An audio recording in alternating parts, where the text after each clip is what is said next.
Hey, so for this video, we are just going to do a June wrap-up.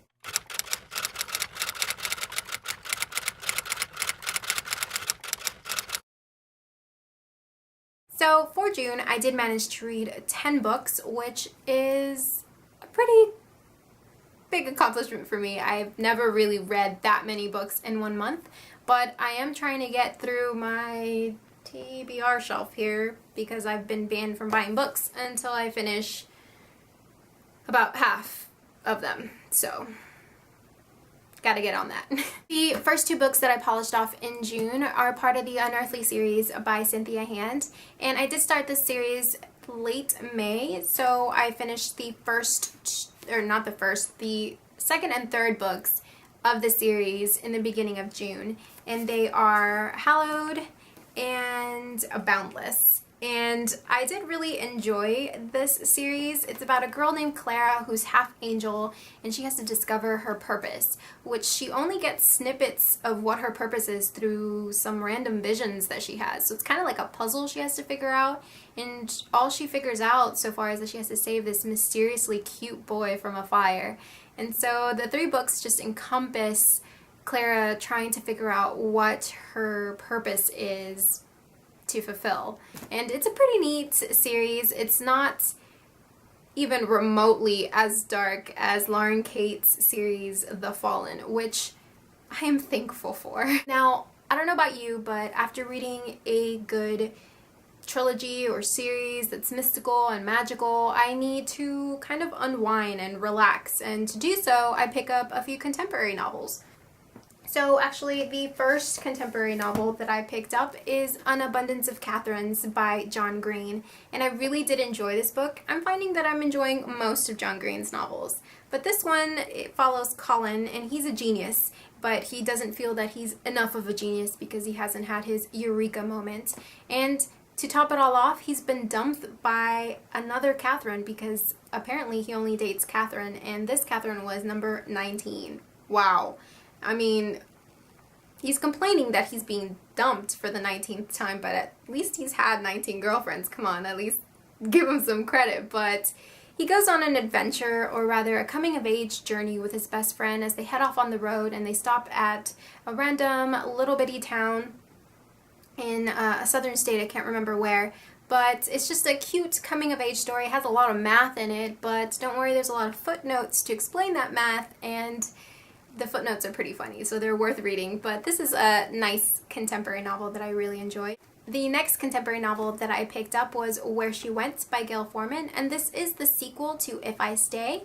And I actually enjoyed Where She Went a lot more than If I Stay. I have to say that Adam's POV is a lot more, I don't know, touching.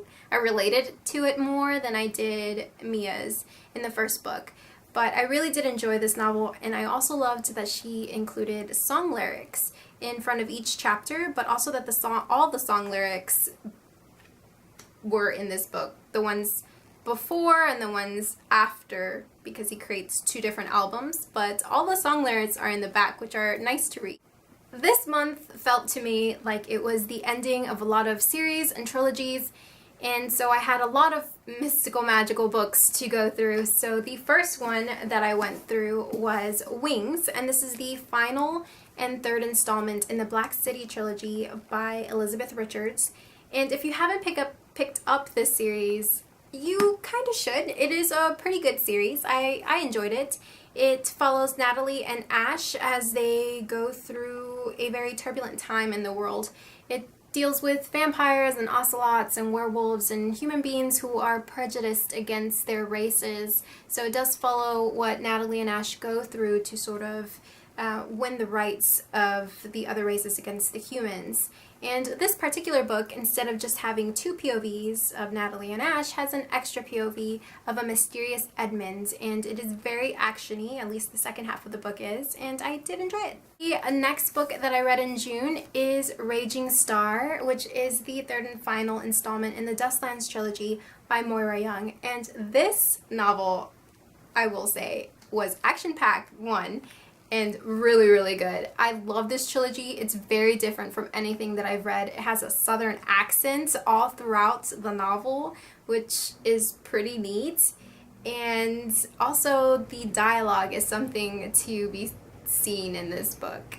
There's no specific breaking up of the dialogue from what actually goes on in her mind, so you kind of have to follow along really closely, but it does have a nice effect in this book. But definitely recommend this trilogy. Now, the last book that I read in June is, of course, City of Heavenly Fire by Cassandra Clare, and I do have a sort of book discussion already up on the YouTube channel, so I will go ahead and link that down below. But I did enjoy this book. It was a good ending for an amazing series. Now, the final 3 books that I read in June are all part of the same trilogy. They are by Leigh Bardugo, and it is the Grisha Trilogy. Now, I did marathon the first 2 books while I was waiting for Barnes & Noble to ship me the 3rd book in the series, but I will say that I loved this series. It is actually the best story since I've read since Harry Potter, and that's saying a lot because I really like Harry Potter. The first book in the series is Shadow and Bone, and if you haven't read this series, it follows Alina Starkov as she discovers accidentally that she is a Grisha. And a Grisha are people who have control over certain elements like wind and fire, and in her case, light.